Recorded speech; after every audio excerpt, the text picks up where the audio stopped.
Welcome, creepy guys, Cornish gals, and all you beautiful creatures of the horror fandom. You're listening to My Horror History, a podcast where we explore how horror movies shape us, scare us, and sometimes even save us. I'm your host, Pepper Chew, and each month I sit down with a fellow horror lover to talk about their personal journey into the genre. This isn't about being an expert. It's about sharing memories, opinions, and the emotional connection that we have with the films that haunt us in the best ways. This episode, I'm joined by the brilliant Sinead Hanna, YouTube's resident spooky book reading, scary film watching goblin. If you've ever stumbled across her channel, you'll know she's a master of horror recommendations, gothic vibes, and cemetery book chats. Today, she's here not as a critic, but as a fan, to share her own horror history and what keeps her coming back to the genre's eerie embrace. So pin back your ears, settle in, and let's dive into another story from the dark side. Hi, Sinead. How are you doing today? Hi, I'm very well. Thank you so much for having me on the show. I'm very excited. Yeah, me too. Right. Okay. So let's get going then. So, where did your journey into horror begin? It's a great question. Horror sort of is, I say it's in my DNA. It's kind of the love of all things horror and macabre, spooky things. Really from childhood. Really, this began from the moment I could talk or I could understand stories. So it really comes from my family. So I'm born and raised in England, but to an entirely Irish family. So my whole family are Irish. I'm Irish, Irish Catholic. So we're sort of obsessed with death. We're obsessed with death and the macabre. It is, I think there's various cultures that can embrace it, but certainly a lot of people would agree, no, the Irish are really, really into all spookiness and ghosts and goblins and ghouls and storytelling. We're people of great storytellers. So from when I was tiny, me and my sister, who's older than me, my parents would be telling us fairy tales and ghost stories. They were great storytellers, to try and get us to go to sleep and shut up usually. But they would tell us ghost stories from their youth. And really the stories were always sort of around spirits or the other world rather than fluffy kind of unicorns and princesses. I don't know why that was, but I think that's just from their heritage. So really growing up, there was this fascination with the darker stories, the really old kind of grim fairy tales, that kind of tradition. And really, I think as well, from our culture and from our background, you're sort of taught from a young age not to fear death or not to be Mm. afraid of the other side, because it's a spiritual kind of thing. And I'm not a practicing Catholic anymore, but you sort of grow up with this surrounding of constantly being told about death, and then there will be another side, and there will be all of this stuff, but you're taught not to be afraid of it. It's nothing to be frightened about. There's something magical and mystical about it. So really, out of that, there were lots of ghostly stories and strange tales that were told to me as a child, and then I just gravitated towards books that would give me that same experience, and films and TV shows and anything like that just gave me such joy. Oh, wonderful. Yeah, yeah. I come. I wasn't surrounded by Catholicism as a child, but my mum comes from a Catholic Mm. family. Um, but that's British Catholic. I think is slightly different to Irish Catholic. It's got shades of links. And again, I grew up in England, so surrounded, and went to a Catholic school, Mm. a Catholic primary school. And even then, I think the kids there were not quite as fascinated as ghostly stuff as I was. But we're sort of weird things are drummed into you about spiritualism, and then you're like, ah, yes, but the death and the ghosts that come back. And they're like, no, no, not so much, not so much. Um, so who do you think you would say introduced you to horror? That would be my parents. Yeah. So my mum and my dad. My mum, great storyteller, wonderful for telling stories of horror and ghosts from Northern Ireland, where she grew up. She had so many great ghost stories and great folklore that she told us all about from there. And it was spooky, but she did it with humor as well. She Mm. loved the idea of people being scared and laughing at them. She had a very dark sense of humor that came from my grandmother as well. Absolutely would howl with laughter anyone got a fright. So there would be that. My dad as well loved the folklore, and he started my love of books as well. So he was always buying me books from when I was little, and he would find subjects that I responded to. So if he could find some creepy, ghostly kids books, and my love of horror films came from him, of his absolute obsession with film. We used to watch films all the time, watched far too many horror films when I was way too young, but remember some great experiences of sitting with my dad, and his passion and his excitement for what cinema could do came from him, and a lot of very good memories of that. What was your first horror film that you ever saw? Can you remember that? I'm trying to, because there's sort of, it's a haze of going, oh, I was way too young to watch any of that. Why was I watching that? Because it's kind of like, if my sister was watching it, my parents were watching it, like, oh, they'll be fine. They'll be fine. Horror didn't upset them. Like, they didn't think I had to be shielded from that. If there was any adult content, oh, absolutely not. No, we're not to see that. But ghosts, fine. They'll cope. It's not real. I don't know why that was. So my earliest memories, probably, on one hand, I was obsessed with Ghostbusters. Ghostbusters came out 1984 when I was 4. And so I think the first opportunity that I could see it, or that we could get it on video, which would be years later, absolutely obsessed with that humor and ghosts and funniness and cool. I loved that. I remember that. But I guess probably the earliest films would have been Hammer horror Yeah. films that were shown on TV, because they could be shown on TV and repeat. And there was, when I was growing up, they were always being shown. So Dracula's Risen from the Grave, the original Dracula, Christopher Lee, loved all of that. Loved the vibes of those films. Creepy, but very vibe heavy and camp. I was obsessed with those. What would you say is your favorite horror movie watching experience? Maybe you were with a gang of friends, or you went to a horror all-nighter, or maybe it was completely solo. I was thinking of that over the years. There's been a few. I was thinking about what I actually really like, what I enjoy. I love going to see horror in the cinema. I really do. It can be spoiled sometimes by people making too much noise and yelling and stuff like that. But cinema, for a while, I didn't get to see a lot of horror in the cinema when I was younger, because there was just a period of time where horror was popular but not profitable. So you weren't getting these big releases, and you'd get one showing on a Friday night when everyone's drunk and turning up and yelling and stuff, and it wasn't the same kind of scary experience. So I love going to the cinema now with friends.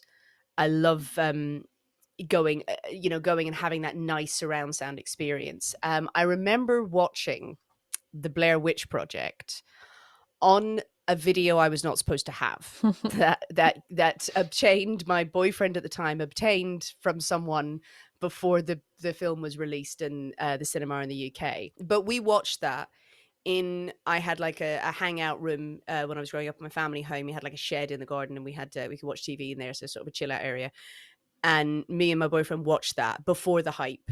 And I remember being terrified, just terrified, because found footage did exist before then. Of course it had. We had loads of great films, but something in that moment of not knowing the hype and watching it and the terror on screen really was a wonderful experience before everyone started parodying it, and kind of the suspension of disbelief of going, look, that would never happen.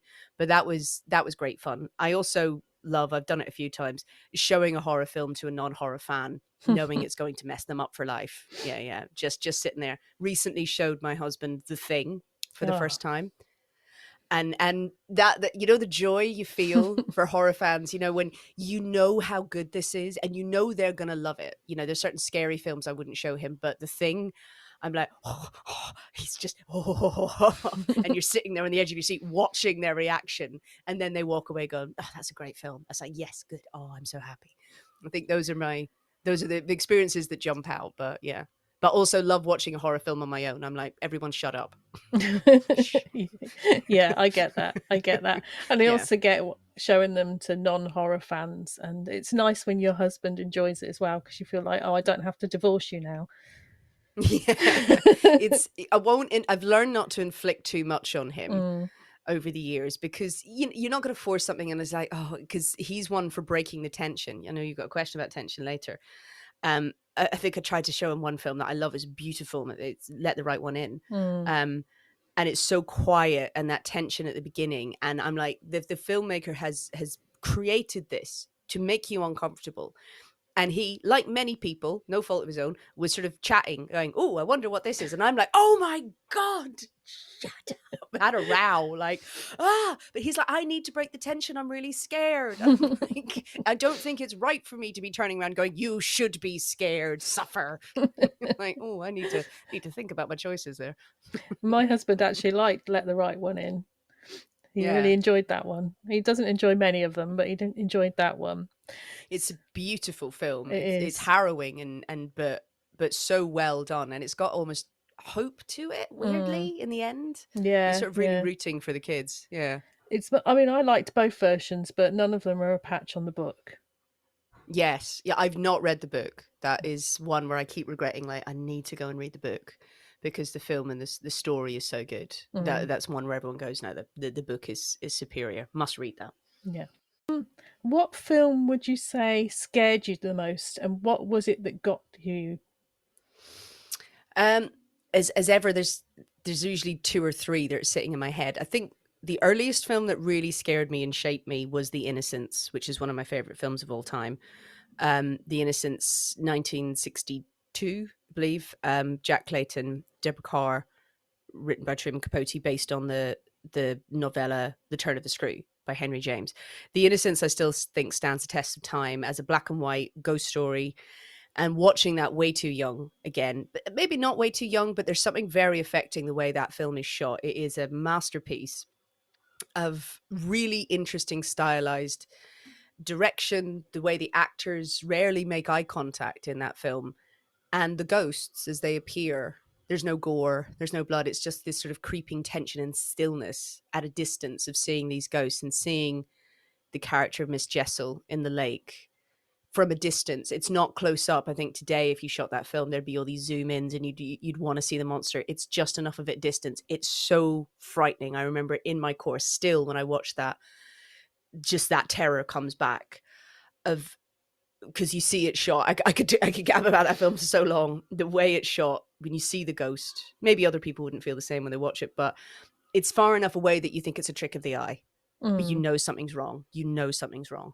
That stays with me. The other really scary one, The Shining, I think, the twins. The twins ruined twins for everyone from that point. Just seeing that moment, I remember watching it again as a teen and sort of jumping out of my seat, doing a kind of swearing at the TV, like, no, absolutely not. And just seeing the twins. Yeah, those got to me, those two. So was that the film that you yelled the most at the screen at, or were there more where you were like, "Don't go in there! Look! What's going on behind you?" I think I'm, as I said earlier, like, I'm not one for breaking the tension. I'll tense, and you'll hear me occasionally going sort of next to you, like hold the tension, hold the tension. If I'm with friends or we're watching something silly, we might shout at the screen. I think I shouted watching Paranormal Activity, which I watched on video a couple of years after it came out, and terrified by it. I maintain Paranormal Activity. I know it's had loads of sequels. It was a really big deal. It is terrifying. So I think during that, what? No, stop it. No, just shouting, no, at the screen. Recently, me and my dear friend Emma from the brilliant podcast, Real Life Ghost Stories. Anyone who loves a ghost story, she is phenomenal, her podcast. We're very good friends, and we went to the cinema to watch Heretic. And when we watch films that have got a bit more, it's really tense, we'll sort of nudge each other. And at one point, she fully slapped me. She something so, and she really hit me to the point where I turned to her and went, "Ow! What are you doing?" She was like, "I'm sorry. Why did I hit you?" And I'm like, "Stop hitting me!" It's just, so we do that a lot when we go to the cinema together. We're quiet. We don't ruin it for everyone else, but we're just constantly hitting each other. Like, so yeah, I'm more of a slapper than a hitter. I've learned from my friends. And which horror film do you think's got the best jump scare? What really got you like flying out of your seat? There's so many good ones. The jump scare story I have that I've told before is, and again, in one of my favorite horror films, and I maintain it's a horror film, is Jaws. No, 100% a Jump horror scare. film. Absolutely, one of the greatest films of all time. Mm. Now, there's two jump scares technically in Jaws, but the reason I come back to this one is my first experience of watching it and not seeing it because of my parental control, as little as it was around horror films. My dad stepped in. So there's obviously the famous scene in Jaws where Brody is chumming off the back of the boat, and you see the shark breach for the first time, and it's a real shock. But the truest jump scare in that is when Hooper goes under the water to find I can't remember, the fisherman's boat, and he finds the tooth, and then the corpse's head comes out of Mm. the hole. It appears like that, and that is a brilliant jump scare. The first time I was watching Jaws at home on one TV with me and my sister, and my dad was fine watching it, loving seeing sharks tearing people apart. I love a shark, by the way, I absolutely love them. But he called up when we were watching, and he said to my sister, Sinead can't watch this next bit. And I'm like, what? Sorry, I've just seen a child being eaten alive by Jaws. What's so scary that I can't watch? And he wouldn't let me watch that jump scare of the head in the boat, because he said, that is too much. That is too much. You're too little to cope with that sort of jump scare. And I didn't see that scene until a couple of years later, and I suddenly understood the power of a good jump scare, of how it can force you out of your chair, make you physically sick, Mm. and it takes you a while to come down afterwards. So that is the best jump scare for me personally, because it gave me such appreciation of what they can do. I should nod to The Exorcist 3, which is a terrible Mm. film, but one of the most famous jump scares of all time. That scene, every time I've watched it, and then just, I don't know anyone who can see that scene without screaming out loud. Mm. It With the is a good famous one. corridor scene.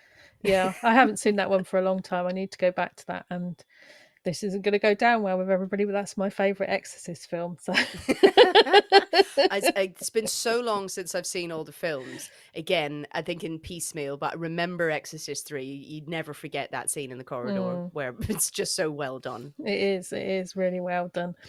Mm. What film would you say surprised you the most? It could be in a good or bad way. It could have really, I don't know, reached into your soul and tickled something.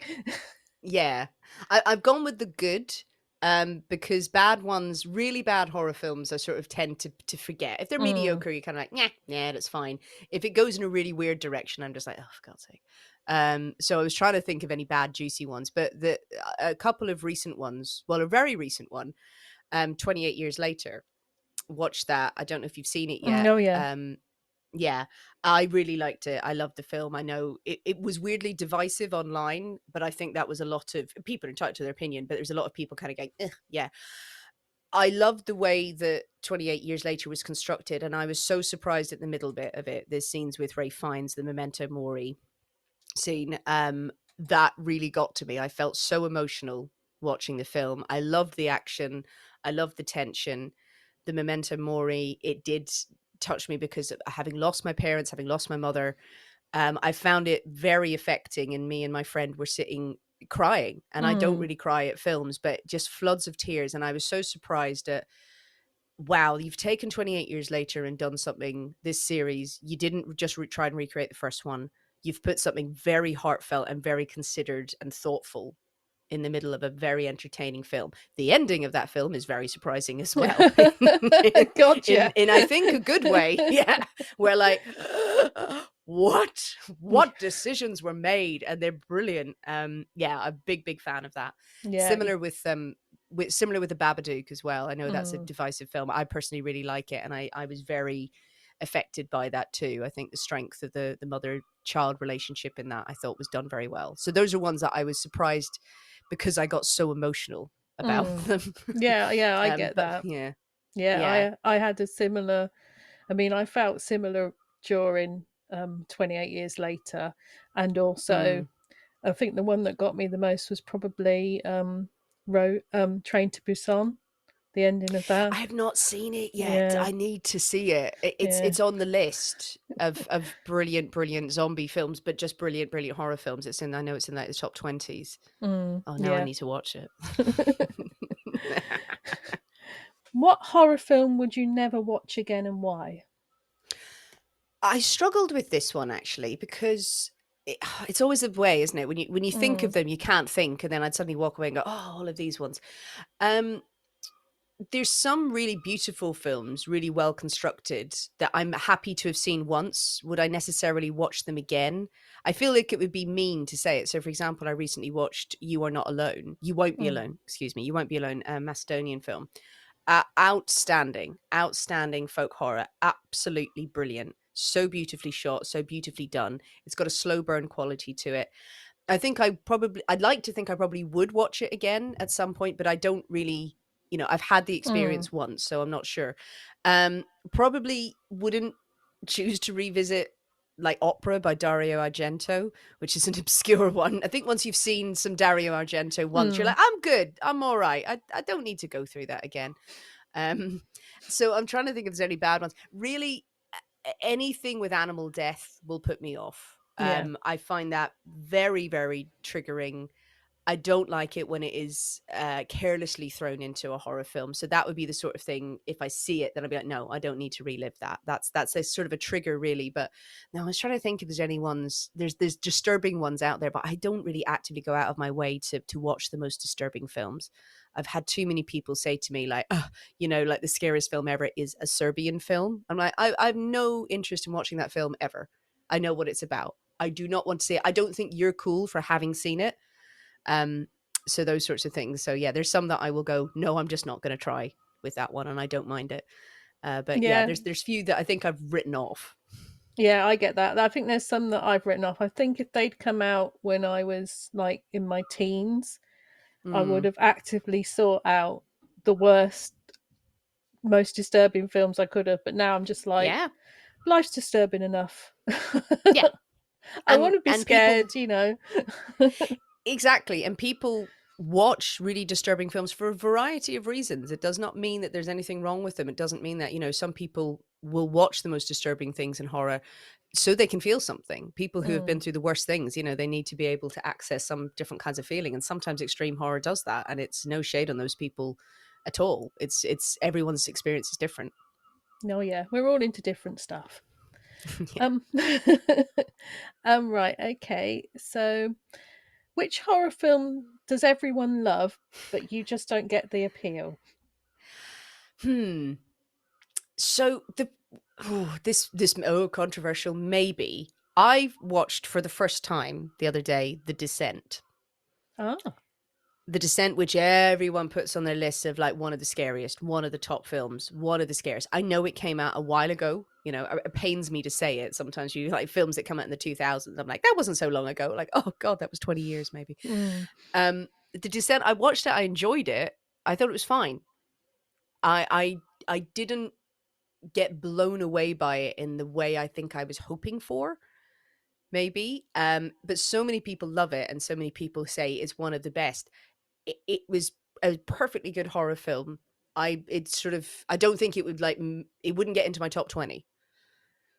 no, I don't think it'd get into my top 20. I did love it. I probably Yeah. haven't watched it since it came out though, and I think sometimes when you watch something you haven't watched it again for a while, or you watched it in a Mm, certain time, when I think about it, horror back then, early 2000s, could be a bit hit and mm, miss. So when you got something that was good, you were like, oh yeah, that's fucking fantastic. Whereas now horror is so good, there's so much good stuff coming yeah.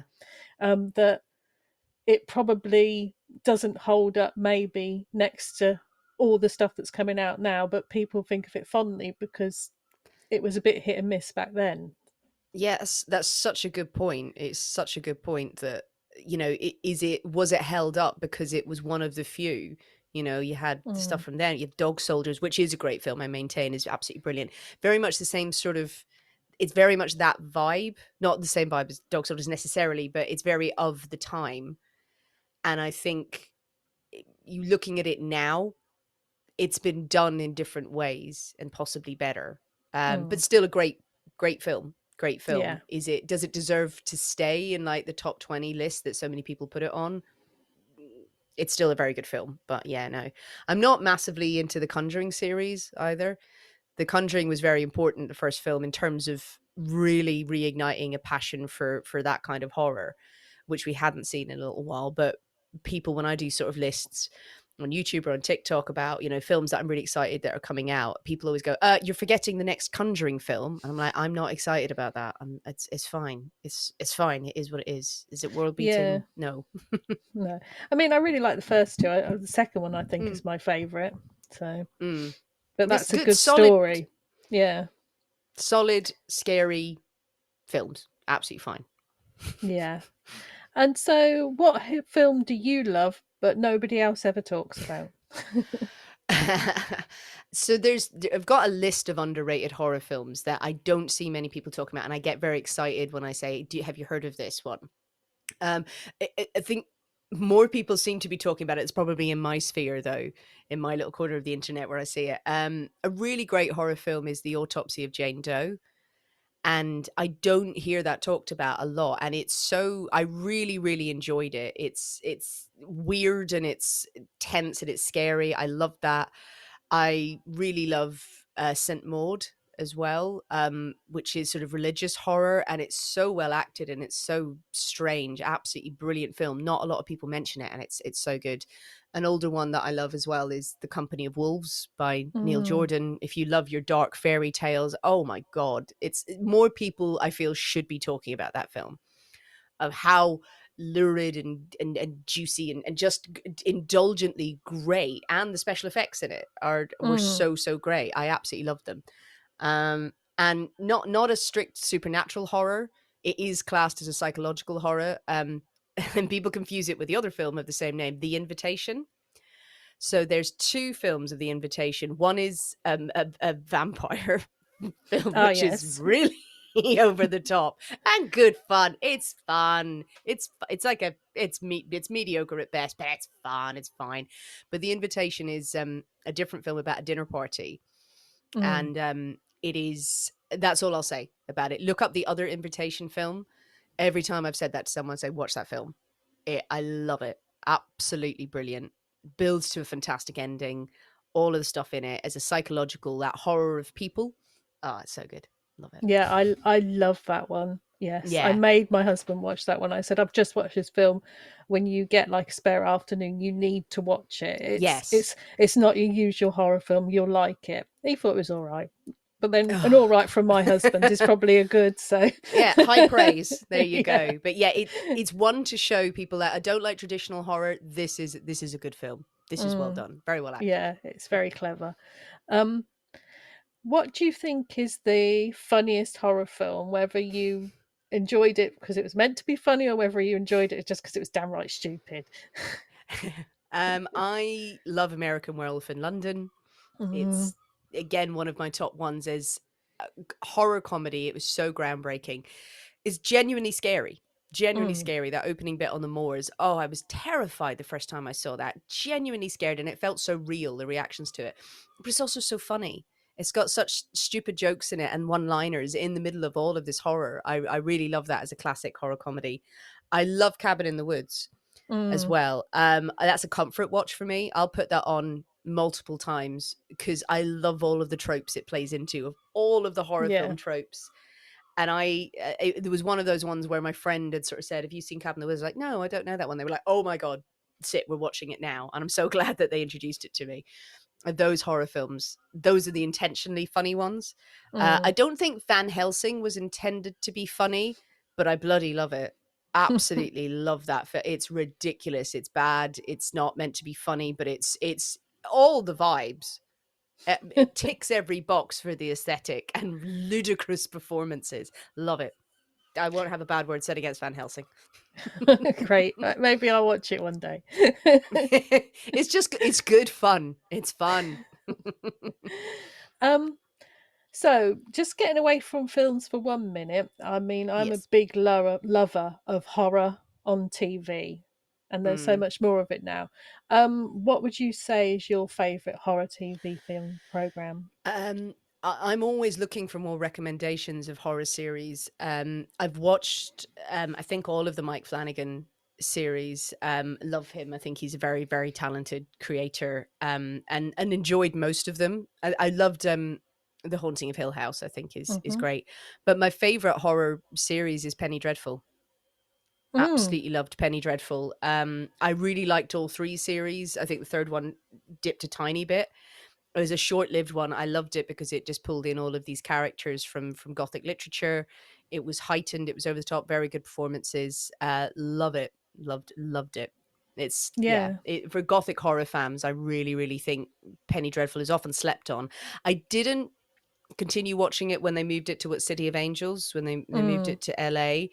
I think I watched one episode and I wasn't really convinced, but maybe I should go and try it again because it didn't get bad reviews, I don't think. No, I didn't watch the the LA one either, but I did Mm. watch the three original ones, and I really enjoyed that. I thought it was a great Yeah. little show, and I don't think. I mean, I've not met anybody besides you who watched that. So. Yeah, there we go. And I always am telling people, why haven't you watched Penny Dreadful? People who love that sort of thing. I'm like, Mm. just trust me on this one. It's a great one. What are your favorite TV horror programs? Because I need more recs. Well, it's this one's been going so long that everybody knows about, and that's Walking Dead. I'm a huge fan of Walking Dead. Not everybody is, and it lost a few I'm viewers not. along the way. No, It's not that it's bad. no, That's no, the one thing I struggle with, the zombie thing. I don't yeah. mind a zombie, but I'm like, oh, that looks bleak. I know. It can I be know. very bleak. But I think at the moment my favorite is From. From is brilliant. Oh, yeah, I've Yeah, heard good things. Right, I need to check that yeah, out. Writing that yeah. down. It's really, really good. And on Netflix they had one, and I can't remember what year it's called, but I think it's like Archive 81 or 84. Yes, Yeah. yes, that was based on the podcast, wasn't it? Yeah, I think I Yeah. watched all of that. It was good, that one. I did sort of end up going, what happened? I Yeah, don't know what happened. we really, my husband really enjoyed that one as well. So, and Mm. I was sad that they're not doing a second series, but he was like, oh no, Mm. I'm happy that it ended like that. So Yeah, it was yeah, good. Yeah, slice of yeah, weird horror, like it. yes. I think I can't think of anything else off the top of my head now that I'm watching. Mm. We've watched the Dexter prequel, which is quite Mm. good, but better than the Dexter sequel. Yeah. Yeah. Although I'll still watch the second series of the Dexter sequel. It's got some really good people in it. So Fair enough. Uma Thurman's in it. Oh, we love Uma Thurman. Yeah, yeah. Right. So back to the films, or maybe Hmm. not. Maybe this would be in TV as well. Who is your all-time favorite horror villain? I'm always rooting for the villain, so I love them all. I do love them all. Mine are the creatures. It's Jaws. I'm rooting for Mm. Jaws every time. Um, I love Jaws. I love seeing the shark. I love the xenomorph from Alien. Mm. And Alien, I know, crossed into sci-fi, but I maintain it's a haunted house film set in space. Oh, it's a horror film. It's a horror film and it's a masterpiece. But the xenomorph, love the xenomorph. Yeah, I know, xenomorph. I've always been fond of Michael Myers, and I really liked the Halloween reboot from 2018, where you've got Laurie, years later. I love the opening Mm. of that film, where you have the podcasters turning up in the asylum and then approaching Michael and the lore of kind of around it and the mask. I really loved the opening of that, and it so personified the cult around Michael Myers. Mm. Yeah, and I sort of go back to I like him because he's inexplicable in many ways. Though I know various remakes, I haven't watched all of them. Like No, the different continuations, sort of mess with it and then try and give it more empathy or something like that. But I like the canon, the original two, and then I did like the reboots where it's just Michael Myers is just a killer. He's just a machine. Halloween is my favorite film of all time. Yeah. So I'm quite passionate about it not being touched. So I didn't watch the Rob Zombies because the whole scary thing about Michael is there is no reason behind what he's doing. And that's 100%. the scariest thing. You know, once you understand why somebody's doing something, it takes away a bit of the mystery to it, the horror to it. So Absolutely agree. Yeah, and I think all of the ones I mentioned there, they're just, this is in their nature to do it. Michael mm, Myers, you don't need to understand it. He's so much more frightening. You don't need to understand why the xenomorph is killing things. That's just, it's built to do that. mm, The shark in Jaws is I'm just going to eat you. This is it. You Mm. don't need to have any kind of sympathy and stuff, like some of the sequels of these things, like, oh, well, maybe it was abandoned as a child or this or that. And it doesn't need it. Doesn't need it. You No, know, just have the monster is scary enough if you don't understand it. definitely, Yeah. definitely. Um, right. So the next one is, who is your favorite fearless female? Now, in this one is something that I'm kind of championing at the moment, because Yeah. I think that horror films are currently, and possibly mainly over all decades, have been the best place for actresses. They give Yes. them more stuff to get their teeth into than any other genre, in my opinion, Mm. and especially of late. I mean, there's been some amazing performances over the last decade or so, Mm. which really should have got more notice, and that's why I wanted to put this in here so we could champion our favourite females. So, who would you say 100%. is yours?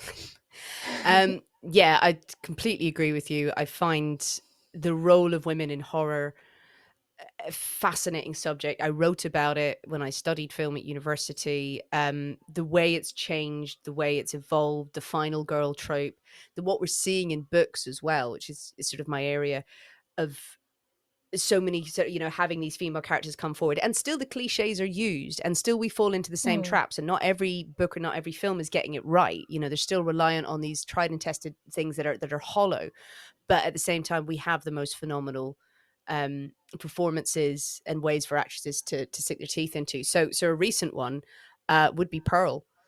mm, Pearl from Pearl, Mia Goth. What a performance in that film. I liked X. I liked X a lot. Wilkes as well in Misery, of Kathy Bates creating something so mm. horrific with that smile and that howdy doody kind of approach to this character. I think she is great. She's horrible. She's just Oh, awful. definitely. Yeah, so I'm always kind of on, again, as ever, on the side of the villains and the Mm. unhinged ones.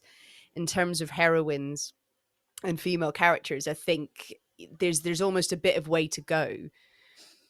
Yeah, I think with the final girl thing, there's definitely a way to go. I think in the first one of the new Halloweens, they really did do a good job with Laurie and her return and how scarred she was by the whole thing. Really good. Yeah, and I thought that needs to be done more, and I'm hoping that for the next Scream film, because Neve Campbell's coming back again, you might see a Yeah. few more scars on her.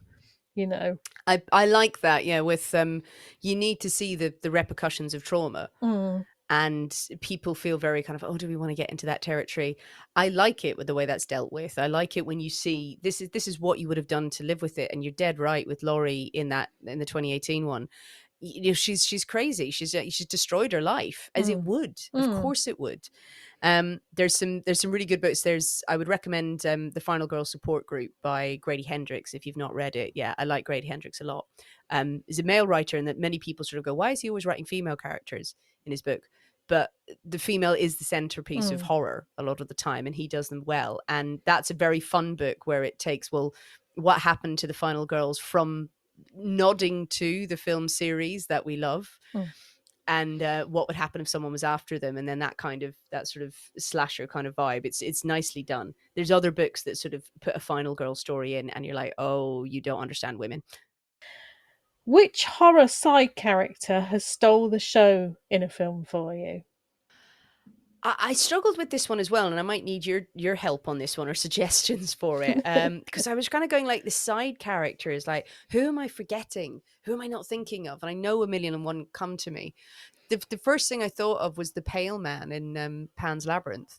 Mm. As a side character, bloody hell! Like, can you think of a more horrifying vision of horror coming for the girl in Pan's Labyrinth? So well done, Guillermo del Toro. Absolutely love him. Brilliant film, Pan's Labyrinth. Absolutely heartbreaking. But I suddenly thought the Pale Man. That's it. That was the first thing that came into my head. Is a side character, not the main bit. Yeah, but I don't know what other suggestions you've got of side characters. Well, I think I put this in because, and his name has gone out of my head because I'm a woman of a certain age, and that's what happens. um, but Scream, the guy in the first two Screams, who's the film nerd who works in the video shop. Oh yes, Yeah, yes. Oh God, what's his name? Yeah, I can't remember his name. It's got an E on the end of it. Yeah, let me. Oh God, I have to. Yeah, we have to Google it now. Where is it? Yeah. Yeah, I like him though. Yeah, he is Yeah, good. yeah. I love him. I love him so much. They should just make like another prequel just with him in or something. Yeah, you've got Stu. Is it? Is it Is it Stu? Stu? No, I don't think it's Stu. No, I might be wrong. That was Google just throwing stuff at me. Oh no, Stu is Matthew Lillard. Randy. Randy. I should have remembered that.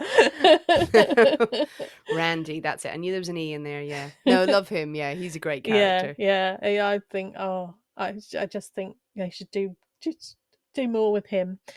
Just little offshoots. Yeah, have a prequel for him. Yeah, maybe. Yeah. How did he learn his skills? So who do you think is the sexiest character in horror movies? This is a strange one. Or No, the it's sexiest fine. horror film. Oh, Dracula. Bram Stoker's Dracula is my youth, is my awakening. Loved that, again, the vibes and the aesthetic of the gothic for Bram Stoker's Dracula, Francis Ford Coppola's film.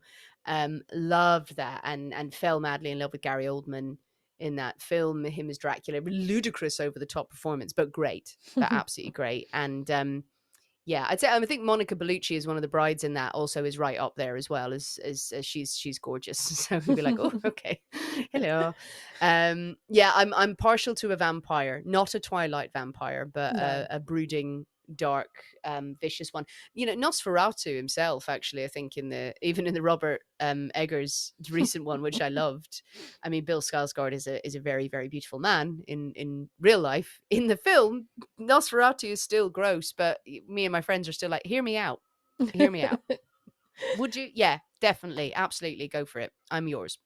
Yeah, there is definitely something about the vampires. I think that's why I've got a bit of a love for Christopher Lee. I know that's definitely why my sister's got a deep love for Christopher Lee. So absolutely. and Yeah. also Very, yeah. Just going back to like TV True Blood as well. So yes. Yeah. Oh my God. I remember that came out. I loved the series, and my younger cousin was so obsessed with it, and I think we were telling stories actually that she was really obsessed with it, and like her bigger sister, and we had let her watch it and everything, and then her older brother came home going, oh, let's watch that show you really like, and then turned it on going, oh my God, this is just shagging from nonstop. I'm like, yeah, we are.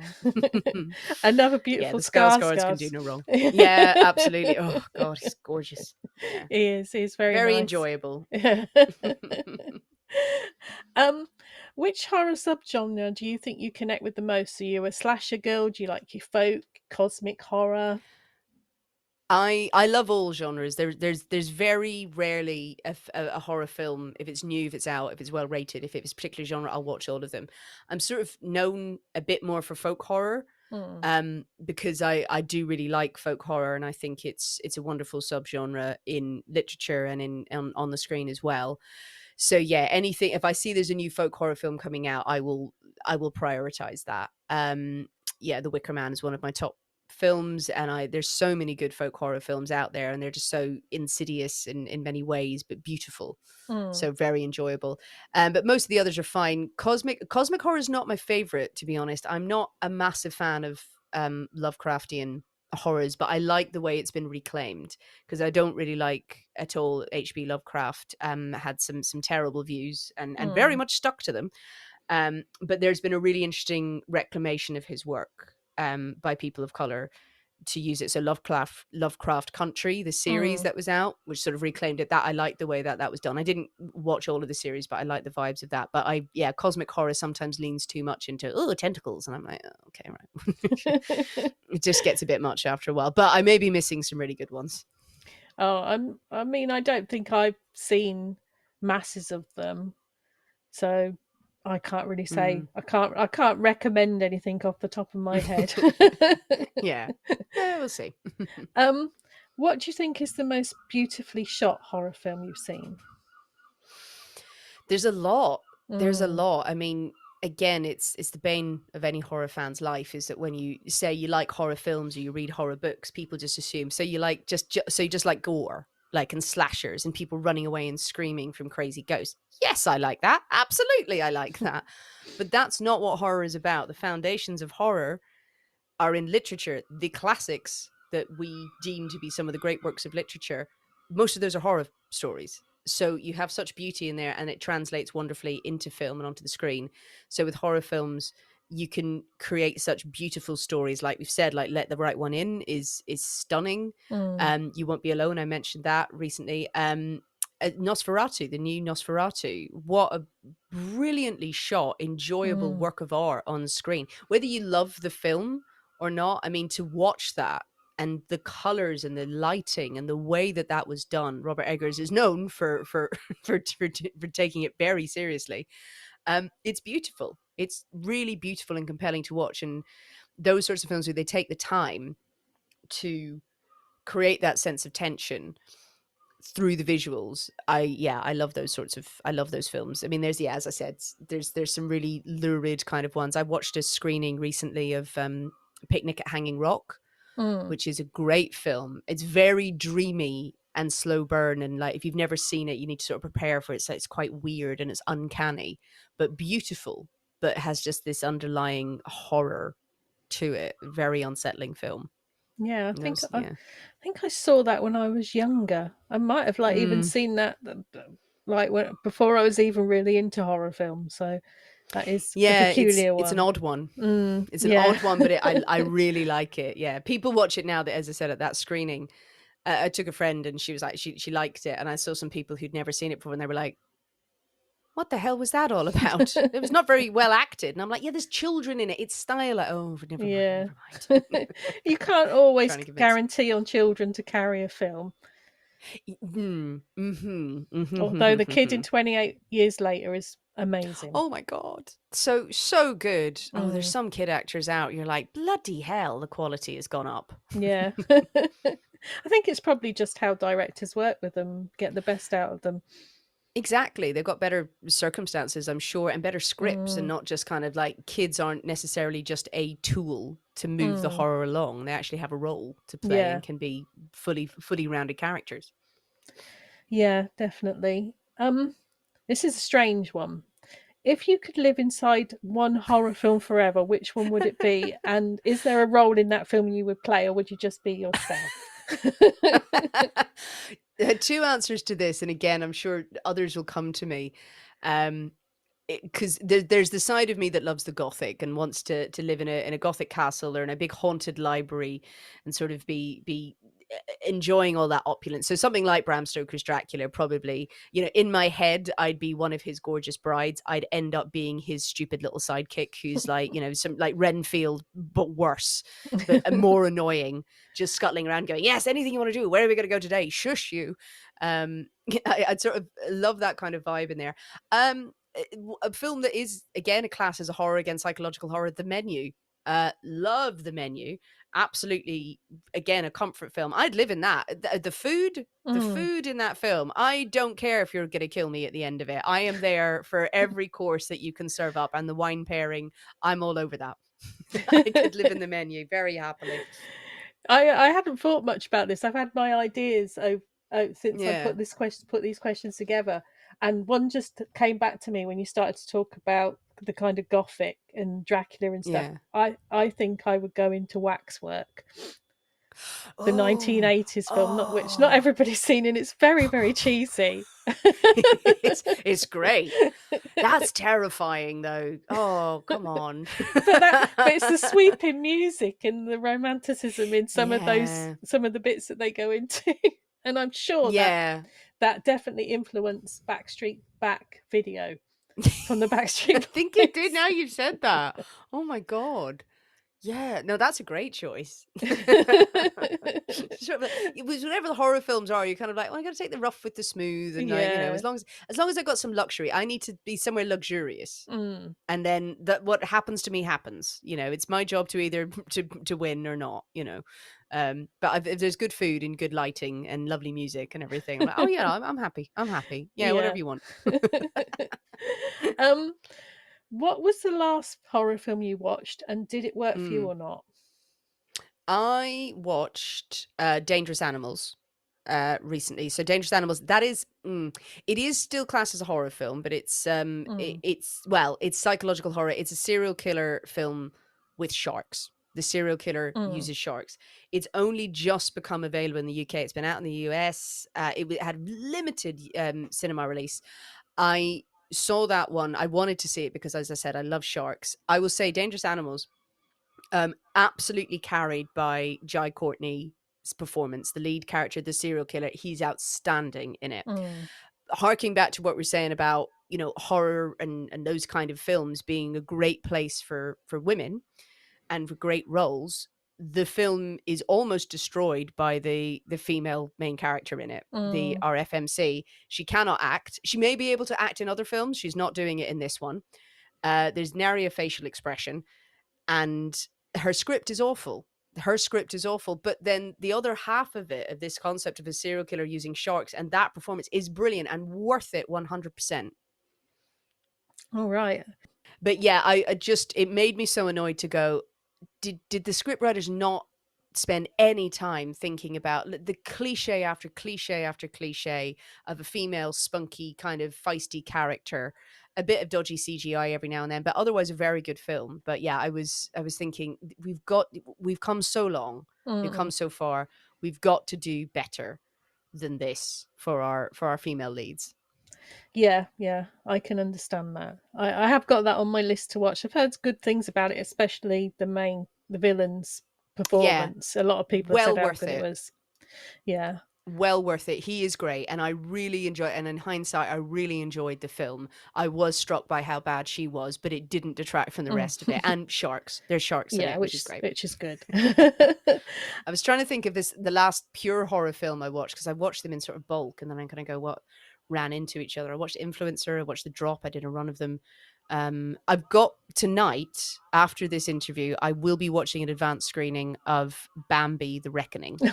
Good luck with that. The horror of that. I was sent a screener. Oh, wonderful. Blessed them by Pixel, who are lovely. And so me and some friends are going to watch that. And apparently it slaps. Apparently, of all of the twisted childhood things, you know, they're the same people with Winnie the Pooh series and like with Blood and Honey and Peter Pan. Apparently the Bambi one works. So I will report back. I'll be reporting back on my channels. I'll keep an eye out for that then. I haven't gone into the Pooh verse yet, I must say. No. Apparently it's not great, but fun. Although I've heard very good things about Ugly Stepsister. Is it? Brilliant film. I saw that a few weeks ago. If you've not seen it, I urge you to watch it. One of the best examples of body horror I've seen. Brilliantly acted, brilliantly written, genuinely grotesque, does not shy away from anything, but a great story. So if you want a twist on a fairy tale, The Ugly Stepsister, 100% worth it. Yeah, I'm definitely going to watch. Who's a horror director that you like to keep an eye on? You like to watch all their films, you don't want to miss any of them? Robert Eggers, I think, given his track record now, I think, yeah, he's not failed yet. I think I've seen all of them. Guillermo del Toro, I will watch any film by him. He's got Frankenstein coming out. I'm very excited about that, and it looks good. It looks like a vibe. Those are two that sort of leapt to my head. Of other, I mean, Mike Flanagan, I think I probably will always watch his stuff. I'd be interested to see what he does. It can be hit and miss. It's generally enjoyable, but as in like the best horror directors out there. Those are Guillermo del Toro and Robert Eggers are the ones on my radar. Jordan Peele has some stuff coming out.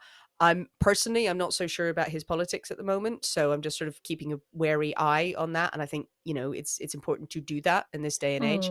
But I know he's got a new film out, and, you know, very, very accomplished horror director.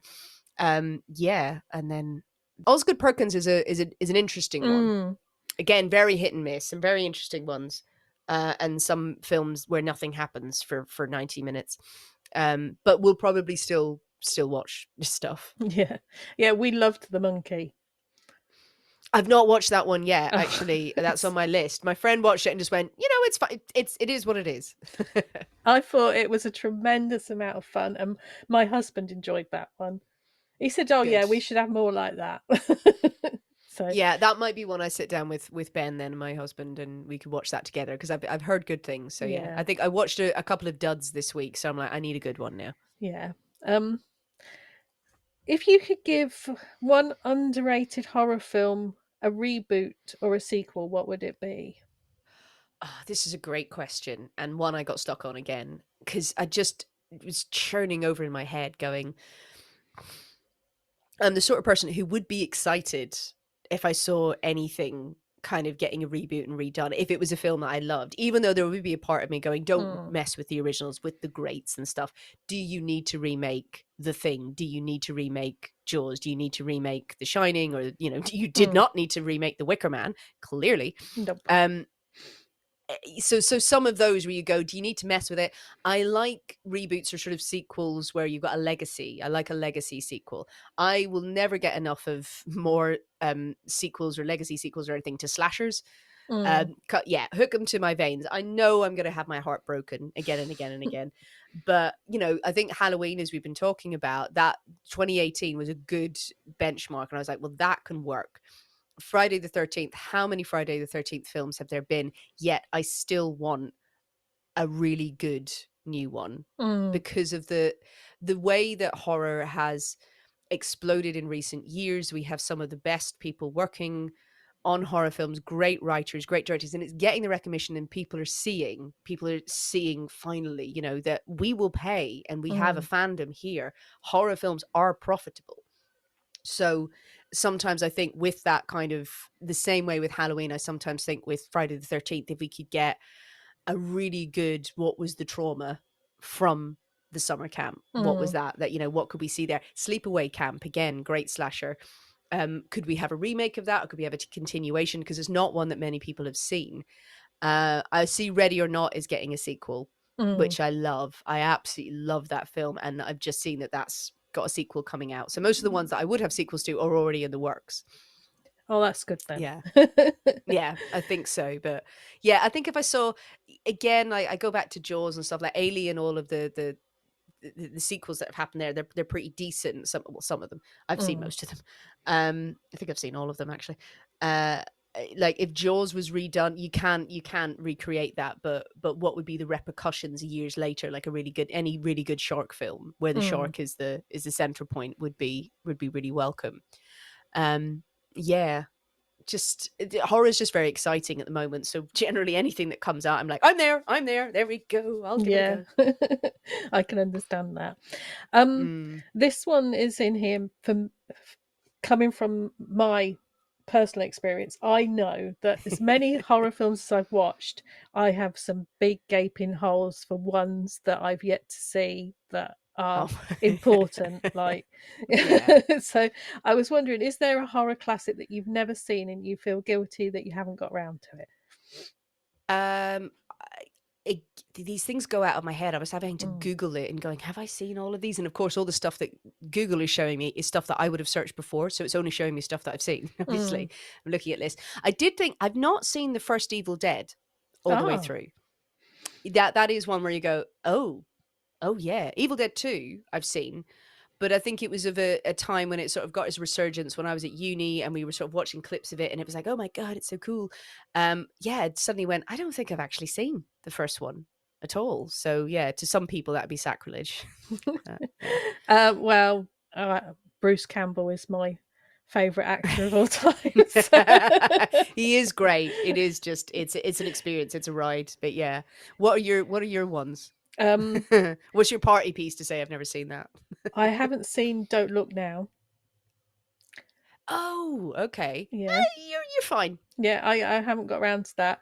I, when it comes to old classics, I've not Mm. seen many of the Hammers. I've not Mm. seen any of the Universals. So, Ooh. so I should probably get into them at some point. Yeah. Yeah, I think if you've seen one, like Hammer is great. It's like Sunday Mm, afternoon. Are you missing out? You'll like it for campy value. The original Universals, like Dracula and Frankenstein, to have take them off the list, yes, it's important more to know where things come from. I think if anyone was sort of hounding you, though I did do a rant on TikTok actually, where someone tried to come at me going, I think you'll find this Hammer Horror Frankenstein is definitive. And I'm like, okay, right, bring it on. Here's the list, mate. Here's the list. Here's where we're going to go through James Whale's original. Yeah, and Don't Look Now. I will, people will throw stuff at me. Would you be missing out massively of not seeing it? No. It's so stylish, and it has that look, and it has a couple of very famous scenes in it. And if you've seen it, you've seen it. Do I ever want to watch it again? It's brilliant. Do I need to watch it again? People say to me, going, I've never seen that. Should we watch it? I'd be like, okay, well, strap in. You know, like, there you go. It's going to be of a style. Yeah, I mean, it's on the iPlayer at the moment, so I might watch it next weekend because hubby's away. So, but yeah. I think Put it's it on in the afternoon. Yeah. Yeah, I think it's because it's influenced other stuff, and there's been so much really written has. about it that I feel like I need to see it. I'm trying to think if there's anything else. I know that there are. I know that there are big gaping holes, and there's things that I'm like, how have I not seen that yet? Like, the same, where you're kind of nodding along, like, Yeah. oh yeah. Oh shit, I've not seen that. Yeah, I've not seen Zombie Flesh Eaters. No, I haven't either, actually. It's one of those ones where I think, yeah, I probably should see it, and I think, do I want to see it? Because I think sometimes, like I said before, these can get locked in the experiences that people had the first time they watched them. Yes. And especially in this country, in the UK, if you got hold of that back in like the 80s or the early 90s when you weren't able to get hold of it, it would have been a big thing. Like I've seen Faces of Death, and I think now, well, if I hadn't seen it, I wouldn't want to go back and watch that now. So you know. Yeah, exactly. Yeah, I've seen a great experience I had when I saw Plan 9 from Outer Space, the Ed Wood film, because I don't know, I was 12 or 13 or something. I'd gone to bed, and my dad came knocking on my door and said, Sinead, you have to get up. And I was like, it's midnight, Dad. And so I was like, no, but you have to come and see the worst film ever made, because he found it on TV on Bravo. And it was like, okay. And then went and sat down with him and watched it, and just roaring laughing at this film. Like, would I say to people now, watch it? Like, you have to watch it, is just stupid. But it was such an important part of cinema as well, of Ed Wood's sort of genre, so you can understand the ludicrous script and all of those effects and things. And sometimes, yeah, you look back and go, oh, I've seen this film. I don't think I should be recommending anyone else watch this. You know, I think it was very of the moment. People go, Yes. what the hell was that? Yeah, I do love a bit of Ed Wood, and I especially like Tim Burton's Ed Wood. That's a brilliant film. But B movies, they have their place. Yeah. Although 100%. I am looking forward to Toxic Avenger. Oh yeah, I'm looking forward to that. That's just any kind of B movie vibe. That's what you want. Yeah. Right, okay, so let's finish this off with your top 5 best horror films of all time. And I know this is not an easy one, and for me, it goes backwards and forwards. And if you've got one where you've got a sequel or a remake and you love them equally, I will let you have that. Choosing my top 5 horror films, like choosing my top 5 brain cells. It's like, it changes constantly. I sort of wrote a big list down. Some of the things that I've mentioned today, though, Jaws is obviously up there. I think is one of the finest films, if not the best film of all time. Yes, it is. The way it was done. I said that on the podcast. I recorded the other day with Mark from the Creative Psychopaths podcast, which is a really good podcast, and he loves Jaws, and Jaws is one of his favorite films. But when I said to him, oh, I think Jaws is the best film ever made. And he was like, oh, I don't think I'd even go that far. I'm like, yeah, it is. No, it is. It is. I do think it's. I would argue the toss that it is possibly a perfect film. Everything about it, the construction, the way it's shot, you know, it's, you either think it or you don't, but it's up there. And as a horror film, and the tension, it's just perfect. I love it. I never get tired of it. Again, in the more sci-fi kind of one, and I sort of went, I was thinking like the different sort of genres of film I was trying to, and what I would recommend to other people. Alien is up there for me. Again, one of my favorite films of all time, beautifully directed by Ridley Scott. To have a sci-fi, what looks like a sci-fi film, become a haunted house film. And it obviously goes very gung-ho and soldiers later on with Aliens, the sequel, and then going further. But the fear of the monster in this in that film is real. Very well done. If you still want to go sort of sci-fi, then The Thing would sit in there as well. I would recommend that to anyone. Another one is The Wicker Man, the original Yeah. Christopher Lee. So dated in some ways, but a great story of folk horror. If you want to dabble in folk horror, that is where to start, with these slightly stylized performances, beautifully shot, a bit weird, but that's what folk horror is all about, and I just love it, and I never get tired of it. Oh, the soundtrack as well is absolutely wonderful. The other ones, this is where it's like just the list was so long. I was going to put up An American Werewolf in London in there as well, because of horror and comedy and how that changed cinema in terms of the special effects as well. The transformation sequence of the werewolf, I love it. I never get tired of watching that film. And then I was trying to think of all of the films I love. There's indulgent films like Bram Stoker's Dracula. I love The Company of Wolves. I love the recent Nosferatu. I like Scream. I like all my slashers. I think as a genuinely scary film that I love the lore behind, it would be The Shining. And many people, as they do when I mention it, there will be purists who will come at me and go, the book is better, Stephen King. And I hear you, and I've heard it a million times over. It doesn't stop me loving that film. I think the film is different from the book. You know, there's certain differences in there, but again, its construction, the imagery in there of the twins, of the room, the old woman in the bath. So me and my friends have a running joke where sometimes when we're going out, I think I look like the hot woman in that room, but actually I look like the old woman in the bath. Actually, yeah, that's how I look. You know, we use that analogy a lot.